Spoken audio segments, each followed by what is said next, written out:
Olá, viva, sejam bem-vindos a mais um episódio. Hoje connosco temos o Joel Alves, um dos founders da Sentinel. Olá, Joel, antes de mais, e obrigado por teres aceito o meu convite e bem-vindo. Olá, João, bom dia. Bem, Obrigado pela oportunidade de falar aqui um bocadinho sobre a Sentinel e sobre o ecossistema inovador em Portugal. Há aqui muita conversa que se pode aprofundar.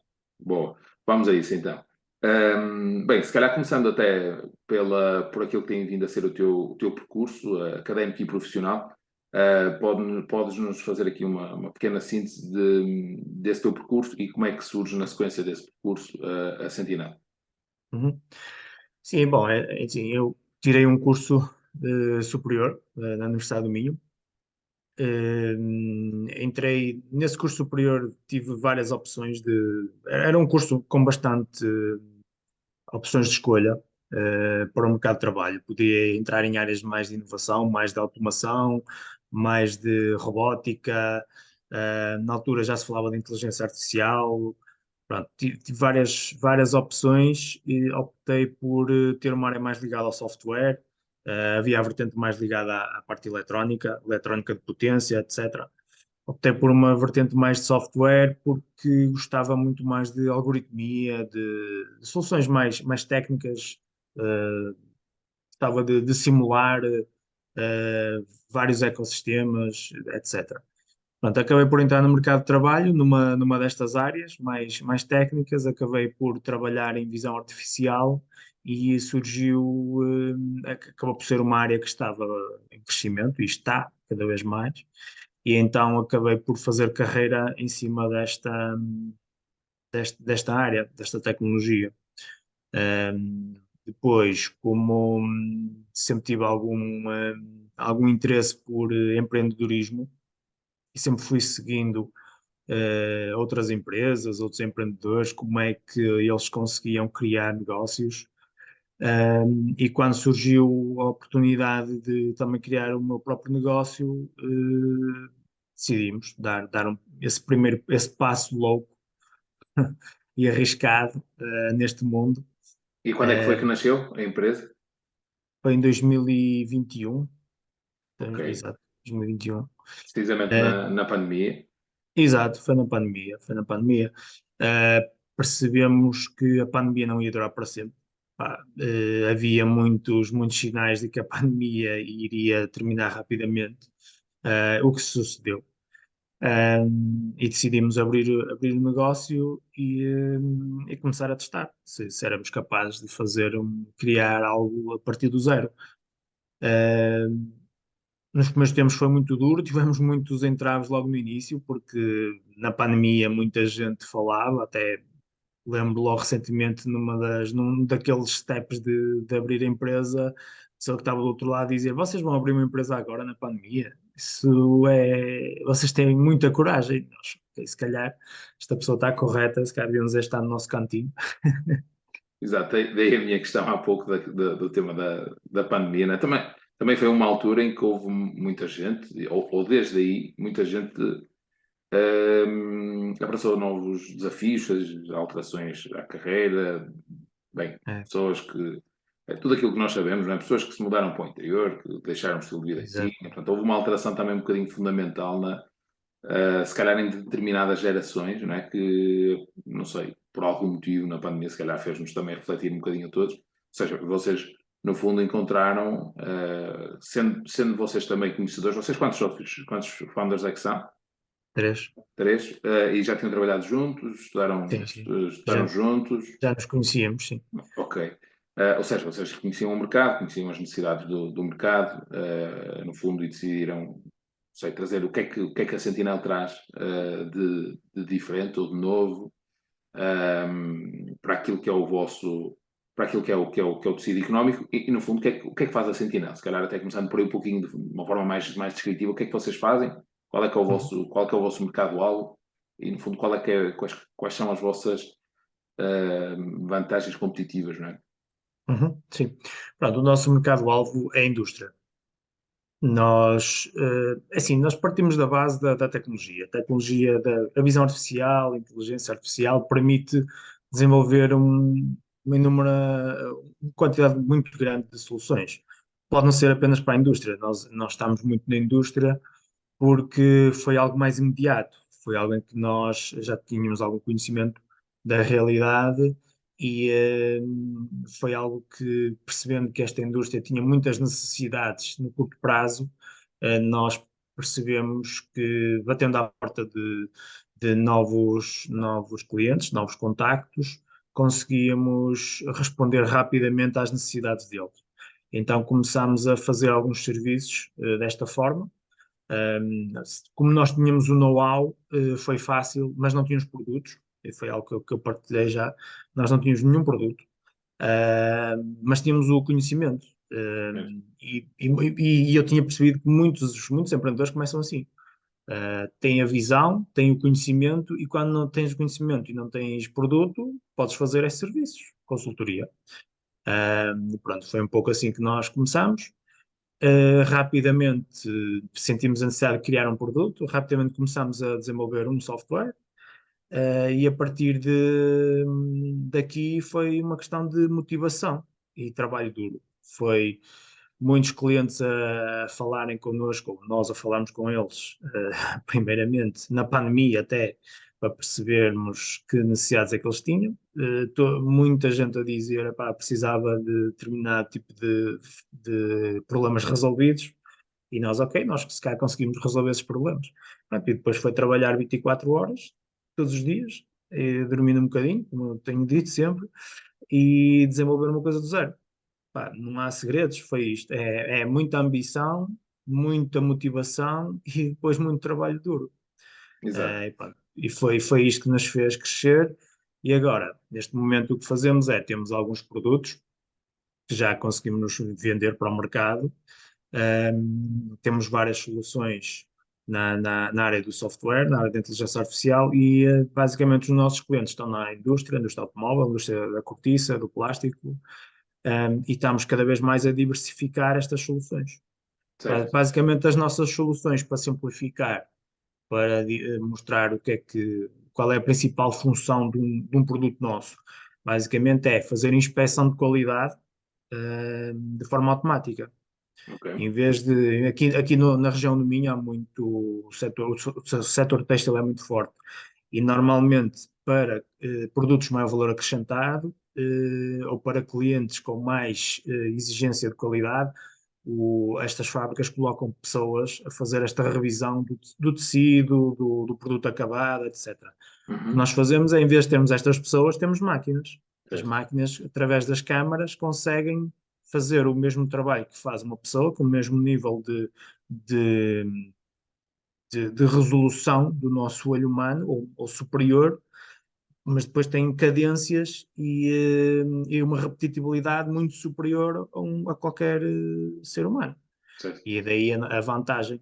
A indústria automóvel promove muito este tipo de soluções em prol de ter técnicos a fazer este tipo de trabalho. Porque, por causa daquela velha questão de uma pessoa não consegue ter o mesmo nível de repetitividade. Uma pessoa, quando está num dia mau, tem um tipo de análise, quando está num dia bom, tem outro tipo de análise. Então, não é Certo. fácil manter um processo objetivo, de qualidade, para garantir qualidade no produto final. Ok? Ok. E se calhar nesses casos, no caso onde é feito de forma mais manual, tem que haver alguma redundância, não é? Ou seja, por exemplo, uma segunda pessoa para quando Sim, sim, para sim. validar se o trabalho da primeira, por sua vez, está a validar se existe ou não. Um, E mesmo com sistemas automáticos, existem casos em que é necessária a redundância. Mesmo existem uma máquina a fazer uma inspeção e a seguir a máquina até pode explotar uma dúvida e aparecer no ecrã, ok, será que isto é um defeito? E a pessoa, o operador, é que vai lá decidir se é ou não é. Existem certo, estes casos. Em certo. situações onde é mais crítico, onde o software e a máquina não conseguem ter uma análise tão mais crítica, Uhum, existe a redundância do operador na mesma para fazer esta inspeção. certo. Então vocês desenvolvem software, também desenvolvem hardware ou é unicamente software? Vosso, Nós, como é que funciona? tipicamente, nós não desenvolvemos hardware. O que nós fazemos é, nos projetos de ID, existe aqui algum desenvolvimento de hardware. Ok? mas nos produtos que para a indústria que vendemos não desenvolvemos hardware. O que fazemos é compramos hardware certificado, homologado, de marcas com muito reconhecimento do mercado, que acrescentem muita qualidade, até para acrescentar qualidade ao nosso produto. E Ok? fazem aqui a integração? E fazemos a integração com o nosso software. Sim. Ok. Ou seja, o vosso software, no fundo, é capaz de chegar, isto também para quem possa não conhecer tão bem a realidade de uma fábrica, não é? Da indústria. Vocês, no fundo, constroem portanto, o hardware, não é? Embebido do vosso software, e assim desenvolvido por vocês, não é? Ou seja, Uhum. vocês, no fundo, Exato. podemos dizer que são uma software house, uma tecnológica, uma empresa de base de desenvolvimento de software, É, unicamente. só somos mais um bocadinho que isso porque fazemos esta tal integração. Ok, Porque certo. não seria. Exato. E porque também vamos ao cliente instalar, temos depois a componente de instalação e manutenção. Ok. Porque senão, sim, éramos uma software house só pura e dura. E vocês fazem, o vosso desenvolvimento é customizado, ou seja, ou fazem um produto em escala, desenvolvimento em escala, isto é, cada caso, não é? Cada cliente, não é? Tipicamente, cada indústria é uma indústria, cada empresa tem as suas máquinas e equipamentos esportivos e, portanto, tem a sua realidade. Vocês têm o desenvolvimento de algo que é standardizado ou é customizado à medida do vosso cliente, uma vez que cada um deles produzirá diferentes equipamentos, não é? E, portanto, equipamentos, isto é, produtos, e, Sim. portanto, os vossos equipamentos e o vosso software, na tal validação, no controle de qualidade, não é? Tem que se ajustar àquilo que é o produto do vosso cliente, ou fruto da vossa tecnologia, e já vamos falar, se calhar, um bocadinho mais de que tipo de tecnologia é que está presente. Ela adapta-se, se falarmos, por exemplo, de inteligência artificial, que tem essa capacidade de ver o que está à frente e conseguir Uhum. identificar automaticamente o que é que tem que corrigir ou tem que ser ensinado. Como é que na prática, também para quem não conhece tão bem o chão de fábrica, digamos assim, como é que funciona esta visão artificial e esta identificação e controle de qualidade, no fundo? Sim. Nós temos ambas as vertentes, que nós temos clientes em que é muito importante esta customização, porque precisam de soluções, têm necessidades muito específicas, então justifica nós desenvolvermos soluções específicas também. Mas depois temos clientes em que o tipo de necessidade é igual a mais 1.000 ou mais 2.000 clientes numa região daqui 2 ou 3 países da Europa. Então nós, quando percebemos isso, quando estamos a desenvolver uma determinada funcionalidade, nós desenvolvemos de forma genérica, para que desenvolvemos para o primeiro cliente, e logo a seguir, quando um segundo cliente vem com o mesmo tipo de necessidade, nós já temos aquilo desenvolvido. Ok? Ok, E depois também estamos a percorrer um caminho de standardizar as soluções para conseguirmos ter produto escalável. Só assim é que conseguimos vender a mesma solução várias vezes. Não é? Então, imagina uma fábrica de carros, se tivesse que fazer um carro por encomenda, não conseguia, eh, tinha que certo. produzir dezenas de carros ao ano só, não conseguia fazer standard.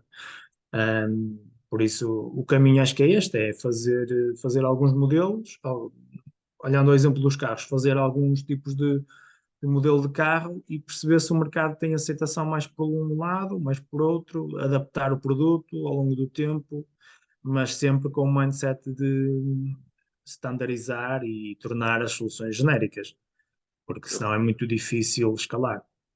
Certo. E do ponto de vista tecnológico, vocês no fundo trabalham muito na indústria 4.0, não é? Ahm, Bem, e se calhar até começando por aqui, o que é, este é um tema que já se fala há alguns anos, o que é a indústria 4.0? É a tal substituição das pessoas pela tecnologia, pelo menos em parte, que falávamos há pouco, especificamente no controle de qualidade. O que é a indústria 4.0? Uhum. E de que forma é que vocês contribuem para a mesma? Quer dizer, acho que a própria solução já dá para perceber um pouquinho, mas para perceber um bocadinho também melhor qual é o vosso posicionamento e a tua leitura um bocadinho sobre este tema da indústria 4.0, que é um tema que se fala há alguns anos, e continua-se a falar. Um, e Agora depois até já vamos. se fala da indústria 5.0, portanto. Pois, eu a seguir depois queria ir à parte da inteligência artificial. Mas é assim, a realidade é que a indústria ainda é 2 ou 3.0. A nossa? A A nossa nossa nacional e ou não, toda? não é toda, não há, existem realidades em que já estão bastante evoluídos no tema da indústria 4.0, mas a maior parte da indústria ainda está no 3.0 ou menos. Isso significa o quê? Significa que as máquinas, por exemplo, não comunicam ainda entre si de forma totalmente integrada, até em empresas de referência, se calhar. Ou pelo menos na maior Sim, parte das empresas, não é? sim, nós quando vemos, quando conhecemos a realidade através dos mídias tradicionais, só se fala dos grandes casos, não é? Da Tesla, que tem uma super fábrica, tudo automatizado, etc. Mas a realidade é que as empresas não automatizam assim rapidamente. É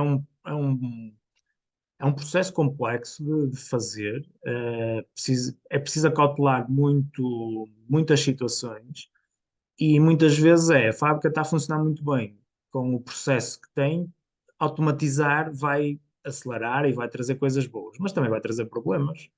Portanto, não é rápido, não é um Certo? processo rápido. É mais fácil quando estamos a criar uma fábrica do zero, pensar logo tudo de forma Pois. automatizada e fazer esse investimento. Uma fábrica que já faz aquilo de forma manual, começa a fazer depois de uma forma mais semi-manual e até chegar ao ponto em que é 100% automatizado. Isto demora muito tempo. Mas, Portanto, o que eu vejo nisto, diz. desculpa interromper, ia perguntar, aquilo que acabaste de dizer é o que no fundo, fundamenta o facto de uma Tesla aí poder sim, ser sim o exemplo daquilo que é a indústria 4.0, porque foi pensada de raiz ser assim, não é? Claro, claro, E claro. enquanto todo o resto da indústria, por exemplo, automóvel, ou a Uhum. grande maioria, é uma indústria já muito madura e, portanto, tem que fazer essa transição. Portanto, não é simplesmente Sim, sim, de um dia sim. para. Nós, se formos a ver apenas a indústria automóvel, que é das indústrias mais evoluídas, eh, mesmo nessa existem muitas fábricas que ainda precisam de dar passos largos para a indústria 4.0. Agora, se formos olhar a outras indústrias, encontramos coisas ainda muito mais tradicionais. Há muitos casos diferentes, há muitas realidades diferentes. O que eu acho é que a grande maioria das fábricas que produzem coisas em série, nem vou falar das mais artesanais, ah, ainda têm vários passos a dar. Agora, nós estamos, o nosso produto adapta-se tanto à fábrica mais tradicional como à fábrica mais onde já tem processos mais automatizados e sistemas já comunicam entre si. A indústria 4.0 é o quê? São sistemas que conseguem comunicar entre si em rede, que depois permitem acelerar processos de encomenda de peças, a produção, e não ter que andar aqui a criar stocks, ter uma rápida adaptação do produto à necessidade do cliente, etc. Eh, Acho que E, estamos a dar bons passos nisso. Existem vários sistemas de comunicação. Sempre que nós metemos um produto no chão de fábrica, permite fazer uma ligação a uma base de dados, a uma plataforma central de coleta de dados e de comunicação de dados entre si. Portanto, o nosso produto já está adaptado para isso. Muitas vezes o que nós fazemos é, se nos pedirem essa funcionalidade, nós acrescentamos. Se não nos pedirem, o nosso equipamento vive isolado na fábrica. Entra uma peça e sai a peça e o resultado da inspeção. ok. Se for um sistema que tem que ser integrado, o sistema já comunica com o sistema central, sempre que uma peça passa no nosso equipamento, o nosso equipamento envia logo os resultados e alguém que estiver a monitorizar essa plataforma central sabe que resultado é que teve no nosso equipamento e se deu ok, se a peça está not ok, etc. Consegue perceber o nível de qualidade da produção, etc. Consegue ter ali acesso a um conjunto de dados muito importante para tomar decisões. Mas só fazemos isso em situações que nos pedem. Atenção que fazemos isso muitas vezes. O tipo de clientes que Certo. nós temos já está bastante. Eu diria que a maioria dos clientes que nós temos já, já está ali na indústria 4.0, ou perto disso. Mas a questão é que depois existe um outro mercado muito maior que ainda não tem, ainda há muita coisa para explorar. certo. Mesmo a própria robótica, eu acho que só está a começar. E Tu há fala-se pouco. muito que houve uma explosão de vendas de robôs. Uhum. Acho que só está no início, sinceramente, porque há muitos processos que podem ser automatizados ainda. Mas isto é um processo que vai demorar. Certo.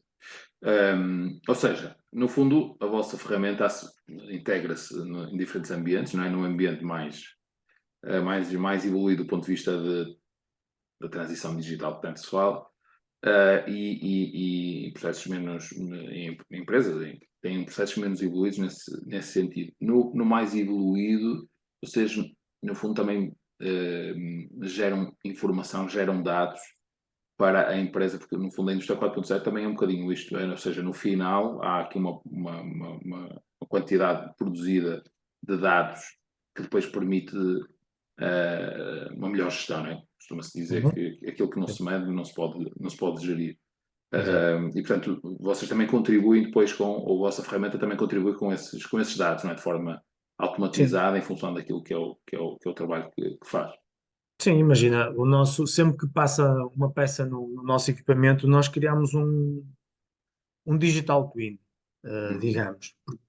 Ficamos com a imagem da própria peça e com todos os dados que nós inspecionamos. Pode ser controle dimensional, pode ser a cor da peça, pode ser se a peça tinha os componentes todos no local correto. Ou seja, não há uma peça que saia da fábrica que o gestor da fábrica não conheça ou não tenha uma ficha técnica dessa mesma peça. Portanto, e depois estas peças têm números de série e estes números de série ficam registados com estes dados. Certo. Isso no limite é possível, por exemplo, sei lá, vamos imaginar um caso de uma empresa da indústria automóvel que produz uma componente, que depois, mais tarde, essa componente será integrada no construtor, num veículo em específico, e depois há Uhum. uma avaria ou, sei lá, um defeito de fabrico. Sim, É possível rastrear no sim. final, portanto, no pós-venda, digamos assim, rastrear Uhum. especificamente, ter esse tal digital twin dessa peça, Sim, é possível. uma vez que ela está já identificada, portanto, está identificada com o número de série e existe o tal digital twin, ou seja, é possível depois ir ver o estado dessa peça à saída da fábrica. Sim, se houver uma avaria, imagina um automóvel, se houver uma avaria, um carro elétrico, pensando agora num produto mais recente, carros elétricos, há uma avaria num determinado componente, se conseguimos rastrear, se conseguimos perceber qual foi o componente que provocou essa avaria, nós conseguimos, através destes dados todos da fábrica, perceber quando é que esta peça foi produzida, em que turno é que foi produzida, que sistemas é que tiveram envolvidos e conseguir chegar, se calhar, à origem do problema. E com isto, se calhar, corrigir o problema para ele não se voltar a repetir para novos produtos. Já é possível fazer isso hoje em dia, aliás, já se faz. Ok. Há pouco, quando falavas na indústria 4, na 5.0, tem alguma coisa a ver com a inteligência artificial? Ou com esta evolução da inteligência artificial? Assim, a inteligência artificial ainda está a dar os primeiros passos na indústria. É como eu vejo. Já se, já se fala muito em, ok, recolher os dados e trabalhar esses dados para tomar decisões, mas ainda há muito caminho a percorrer para recolher os dados. Certo. Só quando nós conseguimos recolher os dados de todo o processo industrial é que se consegue depois, se calhar, começar a trabalhar os dados para conseguir equacionar padrões. Neste momento, se calhar, temos uma leitura de dados ainda um pouco aquém do que seria necessário. Se, se calhar há industriais que já conseguem ter os dados dos processos principais, os que têm mais impacto, não é? No seu negócio. Mas acredito que quando uma fábrica tiver todos os dados ligados entre si, se consiga entender determinadas tendências, determinados problemas e se calhar acelerar muito o negócio de algumas fábricas. Certo. Se calhar voltando aqui um pouquinho atrás no processo, ou seja, mas a vossa tecnologia de alguma forma também já tem o vosso software de inteligência artificial, não é? Ou seja, Sim, a sim. empresa, sim, o software. para identificar, para perceber se determinada componente que está a ser produzida tem ou não um defeito, não é? Ela está, no fundo, a tomar essa decisão com base numa aprendizagem, não é? Que de alguma forma tem. Isso podemos considerar que isso é, no fundo, a inteligência artificial que está envolvida no vosso software. Podemos dizer que isso é a inteligência Sim. artificial que existe no Sim, vosso nós, software. nós trabalhamos muito nessa área. Nós desenvolvemos muitas soluções em que, epá, qual é a diferença entre ter um software ter inteligência artificial ou não? Epá, a diferença é que um algoritmo, falamos de um algoritmo, um programa não é nada mais do que um algoritmo. Um algoritmo não é nada mais de um conjunto de instruções encadeadas, onde pelo meio há decisões, etc. É um bocado como o nosso pensamento, não é? Nós, quando estamos a pensar, nós pensamos, ok, eu vou, sei lá, eu vou de férias daqui para o sul do país e começas a construir um algoritmo mental, porque começas, ok, vou pegar no meu carro, na minha família, vou parar se calhar na estação, mas se a estação, se calhar se o meu filho tiver fome mais cedo, eu paro na estação anterior, começas a equacionar isto. Isto é um algoritmo, não é? Tu começas a colocar se acontecer algo, um acontecimento, tu vais por um caminho, se não acontecer outro, tu vais por outro. Pronto, isto é um algoritmo. E uma máquina, o que faz é isto, processa um algoritmo.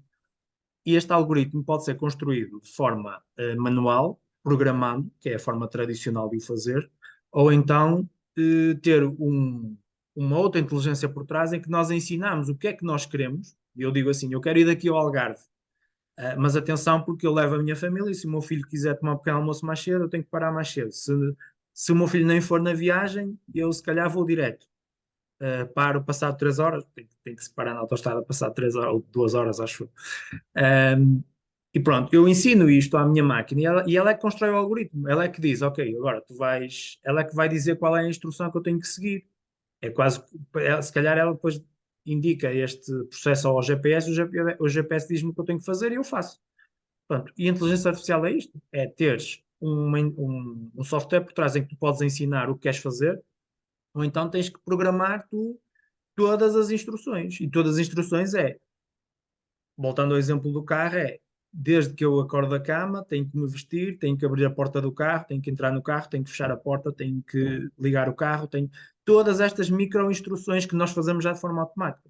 Mas Certo. um programador, quando está a desenvolver, tem que pensar nestes detalhes todos. Certo. E depois a máquina tem a capacidade de aprender sozinha ou de evoluir sozinha, não é? Exatamente. Eventualmente. E depois a máquina interage e tu dizes, ok, afinal, em vez de ir para o Algarve, epá, vou para a Espanha.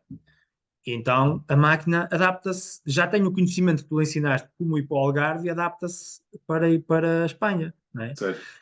E consegues aos poucos ir ensinando a máquina de tal forma que chegas a um momento em que tu dizes, eu quero, apetece-me ir de férias. E ela pode colocar sugestões, pode dizer-te logo qual é o caminho mais rápido, mais barato, etc. Faz-te um Certo. conjunto de coisas que facilita muito o trabalho. Na Certo. indústria, a forma como nós implementamos software para fazer isto é basicamente é igual a este exemplo. Certo. Eu acho que é, Eh, acho que é simples de entender. no caso da indústria, até se ouve falar há mais tempo, apesar de, como dizias há pouco, e já vamos explorar isso um bocadinho melhor, a indústria ainda tem muito por evoluir do ponto de vista da inteligência artificial. Aliás, eu acho que isso acaba também por ser transversal a todas as aplicações ou aplicabilidades que esta tecnologia tem. Mas é uma área onde já há alguns anos se ouve falar do tema da inteligência artificial, muito por via de soluções como a vossa, no fundo. Aliás, nós já tivemos aqui, eu já estive aqui no podcast, já não há muito tempo, o Paulo Novaes, que até é professor precisamente na Universidade do Minho, do Centro Algoritmo, que já é Sim, investigador na área da inteligência artificial e que nos falou um pouquinho disso há 30 anos, e portanto há 50 anos que se trabalha, que se desenvolve na área de investigação de inteligência artificial, sendo que ele já é investigador nessa área há 30 anos. Mas, na verdade,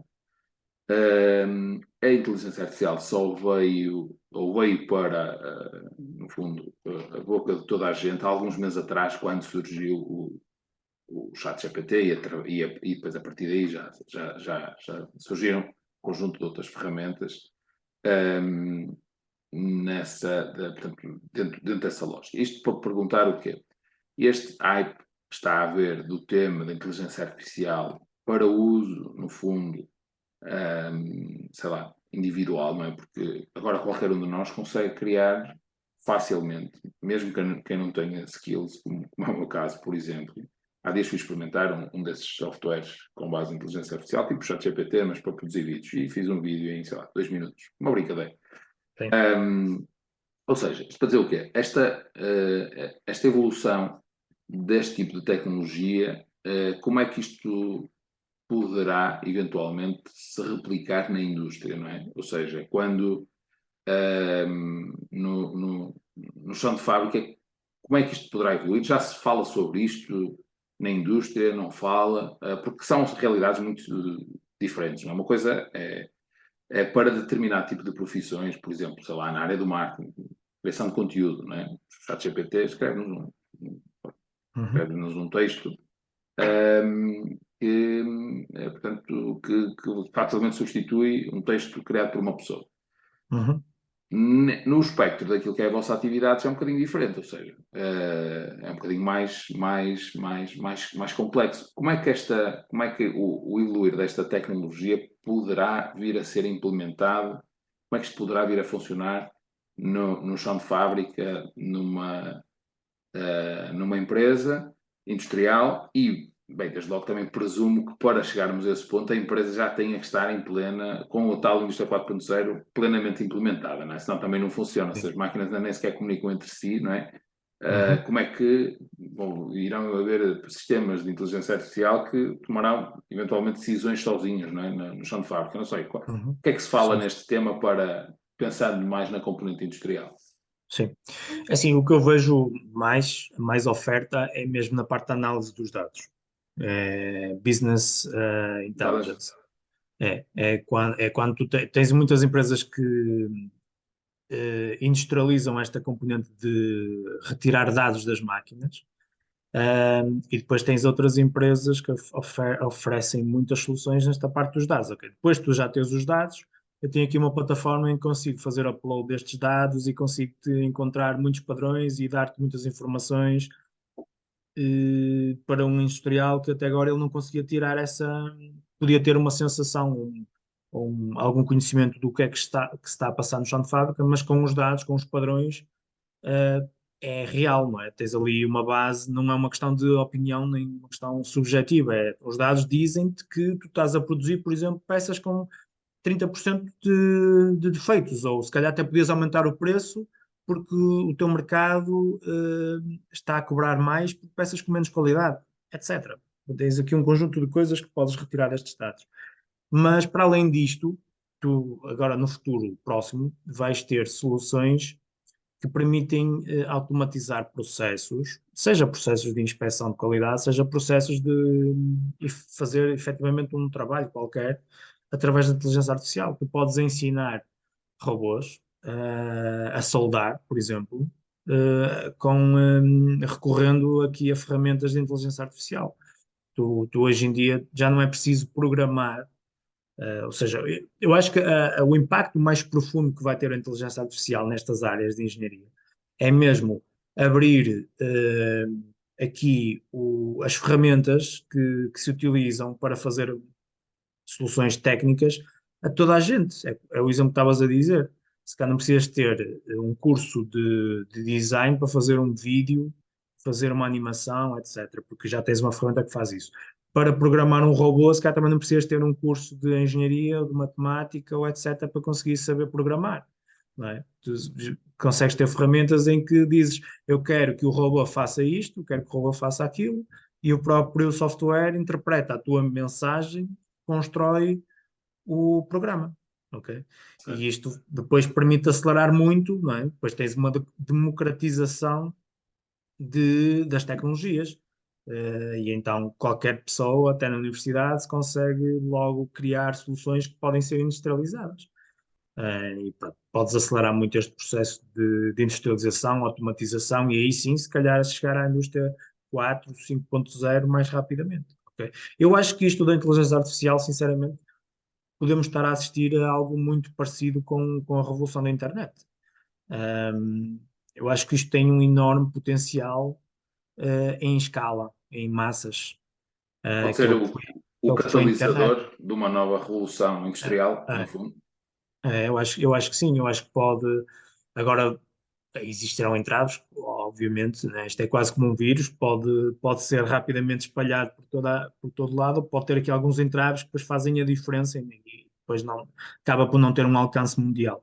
Mas a inteligência artificial está em todas as áreas, pode ser aplicada e depois é fácil, através da internet, fazer esta divulgação, qualquer pessoa pode aceder, testar e começar a implementar isto no terreno. Eu acho que podemos estar aqui a assistir a uma alteração de pensamento e a forma como se fazem as coisas. ehm, Poderá existir um antes e um depois da inteligência artificial. Mas atenção que a inteligência artificial não é o ChatGPT. Há muito esta confusão. O ChatGPT foi uma ferramenta que acabou por ter muita visibilidade, mas existem muitas outras ferramentas para além do ChatGPT e que têm outras características e muitas outras áreas melhores. Eh, Portanto, para dizer o quê? A inteligência artificial é uma, é uma tecnologia muito mais abrangente do que apenas o que faz o ChatGPT, ok? Certo? Sim, E que pode ser implementado numa coisa muito simples. Aliás, na universidade, qualquer aluno de engenharia pode aprender como utilizar a inteligência artificial através de um algoritmo muito simples.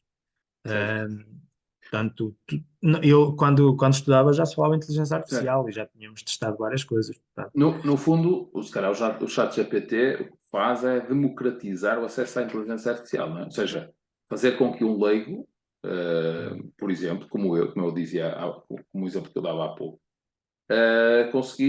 consiga criar, sei lá, o exemplo que eu dei há pouco, criar conteúdo com os estándares, se calhar, de um profissional, não é? Ou seja, uhum, ou, sim. por exemplo, ou o exemplo que davas há pouco, daquilo que eu, e se bem percebi, o que eventualmente vai acontecer ou possivelmente vai acontecer na indústria, é um leigo na matéria poder conseguir programar um processo industrial ou um robô sem que tenha competências de programação. Ou seja, no É isso. fundo, podemos dizer quase que os programadores informáticos criaram uma ferramenta que, no limite, os pode substituir naquilo que é a sua tarefa, não é? Porque se pensarmos no interface do chat GPT aplicado, sei lá, ao desenvolvimento e inclusive já há ferramentas.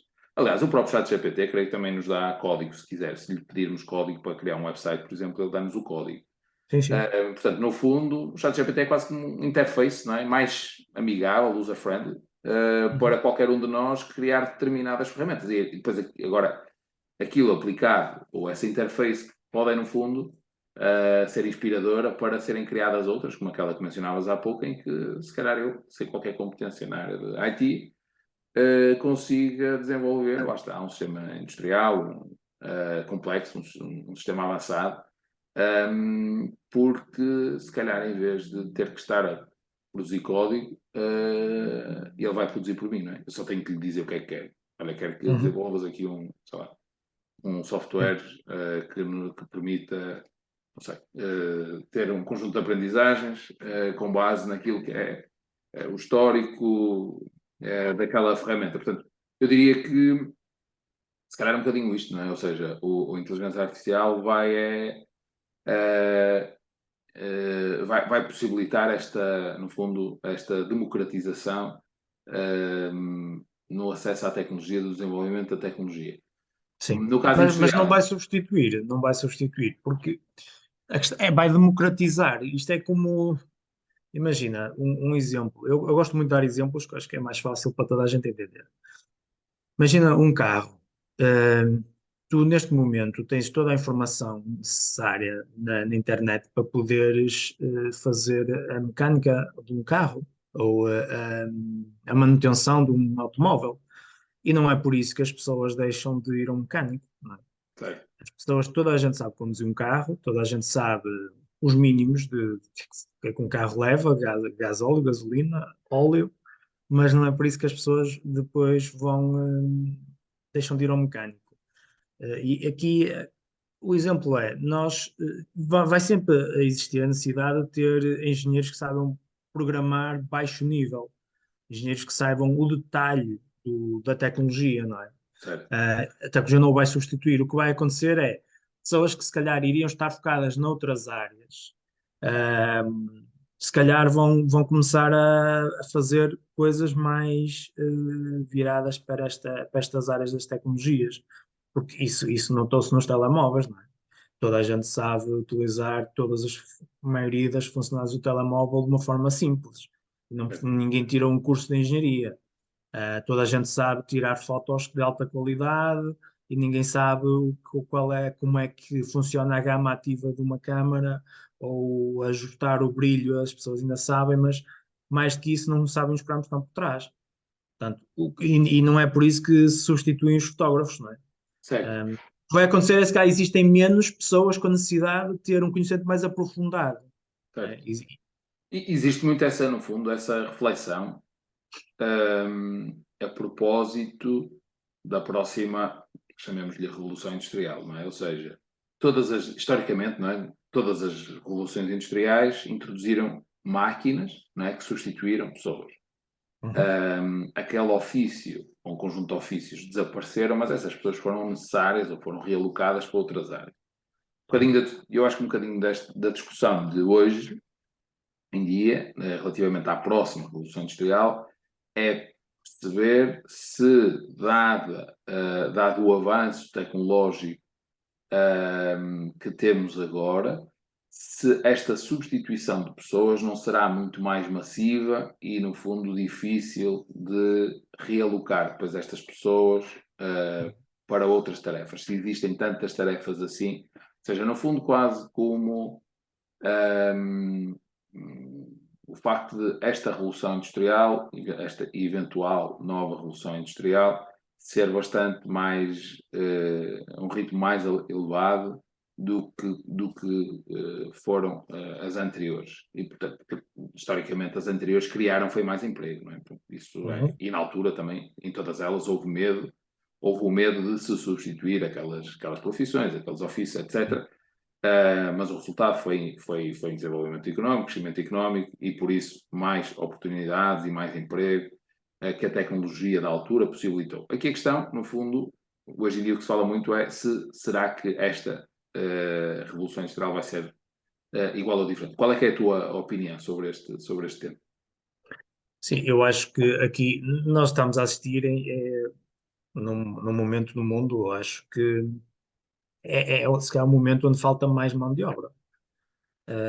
Ou seja, aquela ideia que existia de as tecnologias vão roubar empregos. As tecnologias não roubam empregos, as tecnologias criam empregos. O que acontece muitas vezes é a visão errada, é que um robô, quando substitui um operador na fábrica, essa pessoa, como sabia fazer aquele processo muito bem, um, e não sabe fazer outro processo que vai ter que aprender agora, não é? Mas também não é difícil adaptar o conhecimento que a pessoa tinha para fazer outra coisa com maior valor acrescentado. Até pode ser o acompanhamento do robô e a manutenção do robô. Mas a questão é, para gerações vindouras, não é? Uh, as tecnologias e automação, etc., criam emprego de uma forma, não diria exponencial, mas criam imensos empregos que sem elas não existiam. Portanto, neste momento, o que está a acontecer é que existe mão de obra de uma forma geral, não é só em Portugal. Falta, não Existe é? falta de mão de obra, desculpa, Certo. sim. Em todo o lado. Eu acredito que isto o que vai fazer é trazer mais oportunidades para criar mais soluções, industrialização, crescimento económico, etc. Eu acho que nunca, nossa geração e geração anterior, nunca se assistiu a tantas oportunidades de desenvolver coisas novas, de crescimento económico, etc. Ok? O que eu acho que também vai acontecer é que, devido ao facilitismo em que se consegue obter ou o conhecimento ou as coisas em si, as pessoas vão acabar por se acomodar a este conforto, não é? Acabam por, se calhar, por ter menos esforço, se calhar as novas gerações acabam por não se empenhar tanto na escola, porque parece que o conhecimento entra de forma automática. Na verdade, não é assim. O conhecimento superficial entra, porque somos bombardeados por todo lado, pelas tecnologias, pela certo? televisão, etc. Mas o conhecimento profundo, não. O conhecimento mais clássico de várias disciplinas, seja numa área de engenharia ou numa área de artes, ou numa outra área qualquer, o conhecimento mais profundo é preciso batalhar para conseguir obtê-lo. É preciso ler livros, é preciso ler informação na internet, é preciso receber formação, etc. E acho que isto as pessoas vão acabar por. Vai haver mais resistência aqui, eu acho. Apesar que há muitas outras formas de aprender hoje em dia, mais eficientes também. Pá, mas quando chega aquela parte em que é preciso, para te diferenciares, é preciso ter aqui mais algum empenho, acho que se calhar as massas não vão estar tão empenhadas aí. Mas Certo. agora, do ponto de vista de criação de oportunidades, eu acho que não, nunca na história do mundo se houveram tantas oportunidades e irão continuar a existir nos próximos tempos. Qual é que achas que vai ser a competência-chave, portanto, destas futuras gerações? Eu gosto muito de uma expressão, de um conceito do José Neves, da Farfetch, que diz que os próximos iletrados, falta-me agora o termo certo, portanto, Analfabetismo, exatamente, obrigado. Os próximos analfabetos são as pessoas que não dominarem suficientemente bem ou substancialmente bem a tecnologia. uhum, O que faz, o que para mim faz bastante sentido, ou seja, no fundo, aquilo que correspondia há alguns anos atrás e ainda hoje, porque ainda temos em Portugal, é substancial ainda essa taxa de analfabetismo, mas no fundo, uma pessoa que não saiba ler nem escrever praticamente não consegue trabalhar, não é? Na sociedade de hoje é difícil, uhum, ou está muito limitada, pelo menos está muito limitada a nível de funções, não é? sim. No futuro, um, parece-me que isto faz muito sentido e irá acontecer, efetivamente, que é quem não sabe, quem não tem os mínimos de competência do ponto de vista digital, não é? Vai ter dificuldades em também conseguir empregos, porque de alguma forma todos os empregos vão ter a tecnologia associada, não é? Ou seja, vai ser difícil, uh, e neste caso até para um operário, por exemplo, ou qualquer outra função, viver dessa função sem dominar a tecnologia. Dominar minimamente, ou seja, porque a tecnologia está presente, no fundo, estará Sim, presente cada vez mais em todos os postos de trabalho, não é? Portanto, aquilo que hoje se faz sem tecnologia, se calhar daqui a alguns anos, não se faz sem o acesso, não é? Porque provavelmente as tarefas mais árduas também estão a ser substituídas e poderão ser substituídas por robôs ou outro tipo de equipamentos. E, portanto, no fundo, aquilo que seria, por exemplo, um bom exemplo, a construção civil, não é? A construção civil aos poucos está a ser substituída pela industrialização, portanto, está a ser industrializada, não é? Ou seja, no fundo, e já existem exemplos disso, no fundo, já é possível montar um prédio em 2 semanas, não é? Porque ele já está uhum. pré-fabricado, ou seja, é produzido em ambiente controlado, industrializado, e Podes portanto, imprimir uma casa hoje em dia em 3D. pois, Já há muitas experiências sobre isso, à volta disso. ou seja, no fundo aquilo que era o anterior, aquilo que é a profissão, que ainda, naturalmente ainda existe, do operário na construção civil, não é? Do trolha, irá provavelmente desaparecer, ou seja, essa função irá para uma função provavelmente mais de fábrica, com tecnologia associada, porque as casas vão começar a ser todas elas produzidas em fábrica, não é? Seja em ambiente, lá está, de 3D, numa escala mais, se calhar, mais micro, portanto, ou aquilo que já acontece, já começa a acontecer, as paredes já irem com cascaria, quer dizer, já é por módulos, é produzida em fábrica, é construída, é quase que montada Uhum, em Legos. Portanto, uhum. achas que esta, e também não queria condicionar a tua resposta, mas achas que esta é, no fundo, uma das competências que poderá ser essa competência essencial na indústria no futuro. Sim. É assim, ninguém põe em causa se é necessário aprender a ler ou escrever, não é? Hoje em dia. Certo? Se calhar, se calhar há 100 anos atrás punha-se em causa se vale a pena ler ou aprender a ler ou aprender a escrever, porque havia um esforço associado a isso, não é? Sim. Hoje em dia, para alguém que nunca que passou a maior parte da sua vida a trabalhar sem tecnologia, existe um esforço associado a conseguir aprender a lidar com esta tecnologia. Mas essas pessoas também, se calhar, vão trabalhar mais 10, 15, 20 anos, que seja, e vão trabalhar com a tecnologia de uma forma muito com menos interação, não é? A tecnologia adapta-se também a estas pessoas. Agora, as novas gerações, ninguém vai pôr em causa se é preciso saber trabalhar com um computador, se é preciso saber fazer um documento, escrever no computador, isso não vai existir, não é? Esse pensamento é algo que vem inerente, não é? Aprendes a ler e ao aprender a ler e a escrever, tu aprendes a trabalhar com tecnologias. Aliás, aprendes a trabalhar com tecnologias mais antes de aprender a ler e a escrever, Certo. com os miúdos, com os telemóveis, com tablets, Sim, sim. etc. Portanto, eu acho que as tecnologias vai ser algo intrínseco às pessoas e aos profissionais quando entram no mercado.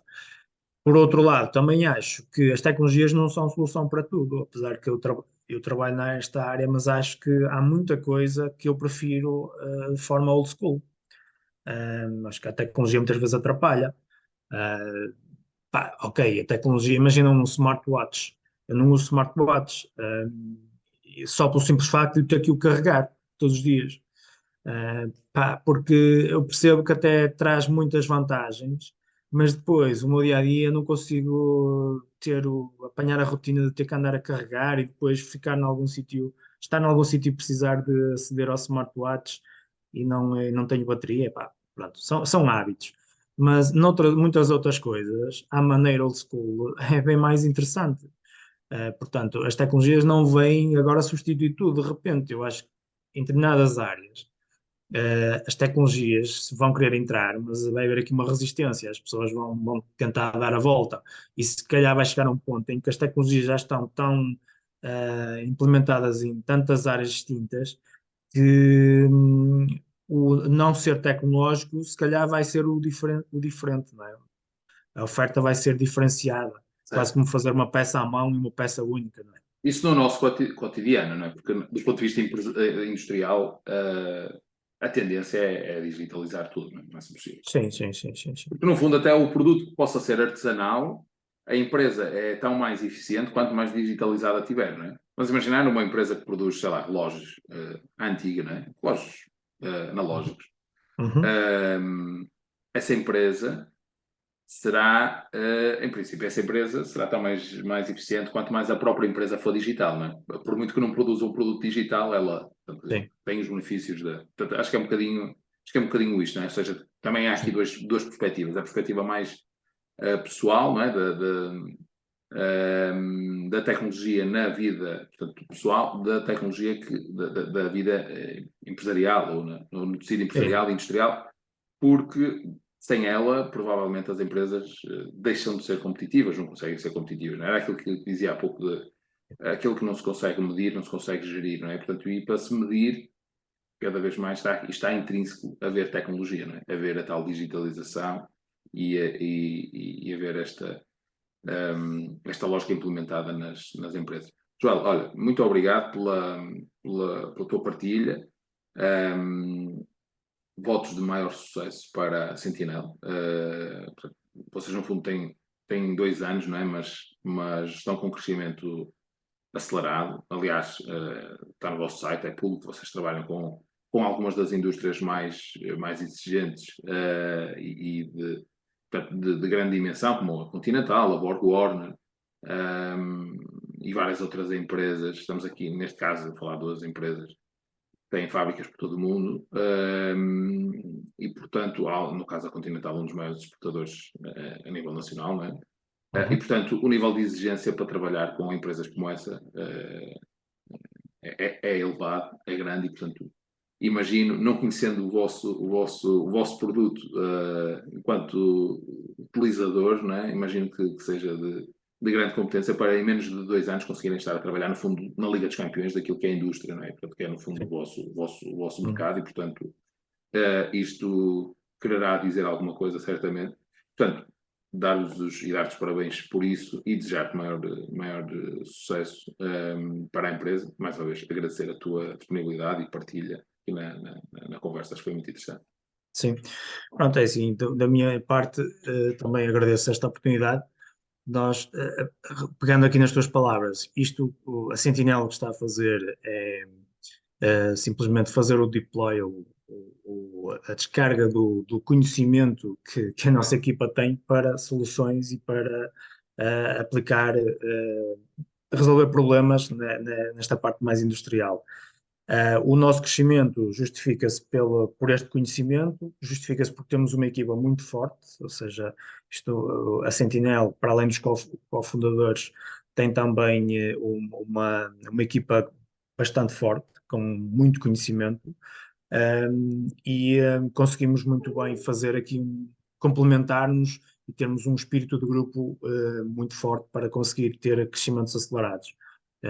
E acredito que é isso que nos vai conseguir mover-nos para níveis interessantes, níveis de excelência, como eu costumo dizer.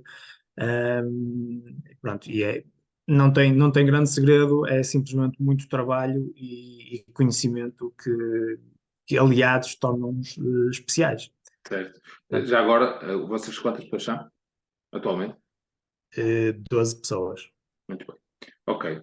Bem, mais uma vez, olha, parabéns pelo trabalho, e obrigado pela participação. Votos de maior sucesso para ti e para a Obrigado. Sentinel. Um Muito abraço. sucesso para ti também. Um Até à abraço. próxima.